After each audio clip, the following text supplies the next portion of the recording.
Etong babae na to, sobrang kulit. Sa live, sa comment section, kahit sa message ng message te. Tapos tanong to siya ng tanong ng lashes kung ano ba yung bagay na ganito. Ano ba yung ganito? Baka sobrang nabuwisit na ako. Yung sobrang nasagad niya na yung pasensya ko kakatanong, kakatanong lang kahapon, re-replyan, magtatanong na naman ng style. Bakla, ano ba talaga yung gusto mo? Kaya alam mo sa buwisit ko sa kanya, ginawan ko siya ng sarili niyang style. Etong style na to, pinangalan ko sa kanya Jada dahil siya ay naghahanap ng lashes na pwede daw pang natural looking, mahaba pero manipis.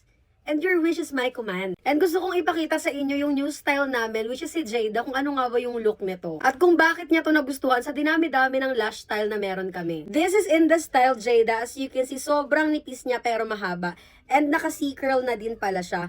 Etong lashes na to, yung size niya nga pala is 10 to 12 and 14 to 16 mm. Pero wag kayong mabother dun sa size na 16 kasi sobrang ganda niya mag-perform. So ngayon try on ko. Same as before, kuhanin mo lang yung top base lash na dyan mo siya ilalagay.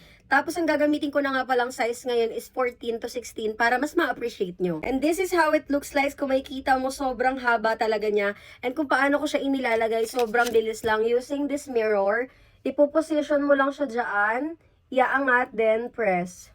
So, this is how it looks like. So, i-brush up natin siya para mas ma-appreciate niyo yung design. Every time nagagamit ako nito, binabrush ko siya ng spoolie para mas lumabas talaga yung design niya na nanggagaling sa pinaka-ilalim. As you can see, sobrang haba niya. 16 yung size niyan. Pero kung makikita niyo, super natural lang talaga siyang tignan. Ito yung look niya underneath. Kung mapapansin mo, sobrang haba niya talaga as in. Pero hindi siya OA tignan. And this is in the style Jada. 14 to 16 mm na yan. Pero wala akong masabi, sobrang ganda. Kabit ko lang yung kabila para mas ma-appreciate nyo na talaga. And this is the final look. As you can see, yung lashes na to, sobrang ganda talaga nitong in the style Jada. At dahil sa'yo, nakakreate ako ng lashes na talaga magugustuhan mo. Kaya bakla, Diyos ko, part ka na ng journey namin. So sa mga gusto nito, bakla, naka-out na yan in the market, piliin nyo lang yung Jada. Mamili lang kayo.